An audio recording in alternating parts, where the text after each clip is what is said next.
Let's try that again. Hi, it's Sarah with After School Enrichment Accelerator. I'm talking to one of my favorite humans, Ildiko Stennis of Science Smart Kids. Ildiko. Yes, hi. I'm the CEO of Science Smart Kids Incorporated, and we run under the name Camp Captivate for our summer STEAM camps. So tell me about how you do enrichment, because you firstly do science, which is novel already, and then you have multiple modalities. So what do you do?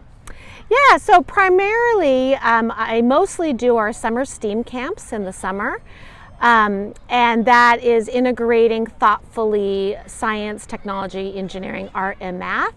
I also in the past have run after school programming for both science enrichment and also for art enrichment, fine arts. So I think that STEAM is a concept that people who have children are figuring out. Could you give us an example of how you would organize a STEAM class? Oh, of course. I'll give you a perfect example from this summer. We had some of our older students, our junior high students, do marine biology camp. And so they did various dissections throughout the week. They dissected a starfish, for example, and even a dogfish shark at the end of the week. But our art teacher integrated the art, so all the art projects were about marine organisms. And so it's very thoughtfully woven together. That's so interesting. And it also sounds like something you can't get anywhere else. Absolutely. So how did you start your business? Yeah, great. I used to be a full-time public school science teacher. And then when my kids were little, I took about 8 years off. And then when my son hit kindergarten, I volunteered once a week and I taught the hands-on science labs in his kindergarten class for the entire year. And after that, I enjoyed it so much that I approached his former preschool and started doing enrichment, and that blossomed into multiple elementary schools. And then in 2015, I went back to the classroom full-time. I currently work as a full-time science teacher for Santa Clara Unified School District, but I've kept my business alive, and I do some enrichment, some library workshops during the year, and of course the summer camps.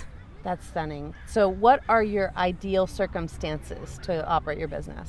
Well, ideally it works best when I'm in a classroom setting because they have the desks and the tables. Ideally there would be a sink in the room. I have worked under a number of different circumstances, however. Probably my most challenging was one year I rented from an art museum, and the grounds weren't fenced, right? It's open to the public. So that was a little challenging because you want to keep kids safe. And together. And sometimes we had some unhoused, individuals that came, and that was a little bit challenging. Right. But we worked through it, and it was a lovely experience. But the plus was we got to go to the art museum as a field trip every week. Oh, that is really neat. Yeah. It's a thing you have to balance out and like problems you have to solve. So tell me about your growth goals. Yes, well, I would love to expand the number of students in my camps. We were really excited to be voted the best STEM camp in the Bay Area by Activity Hero, by the parents in 2025. And I just hope that, gains momentum and that we continue to grow. So what keeps you operating the STEAM camp versus doing the after school courses? Why do you choose to go one way versus another? Yeah, well, currently I'm still working full-time as a teacher.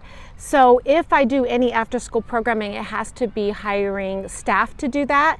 And that's challenging to find staff that's available during that window of 3 to 5. Yeah. So I have done it and I've enjoyed it, but it's dependent on staffing. Where in the summer camp, there's much more flexibility since most teachers don't work, during the summer, so it's easier to get staff. So I should mention that Ildiko is a dear friend, and we talk to each other about business all the time, and one of the reasons I think it's really valuable to hear what she has to say is that she's also very aware of how working as a teacher, you need bumps in your encouragement, and her business, she uses it for that. Her business is a bump in encouragement. Like all the time, you're always winning, It's very Thank good. you, Sarah. Okay, thank you so much for coming on. It's Oh. not the only time I'll chat with her because I'm always trying to talk to her. Thanks, and look up Science Smart Kids.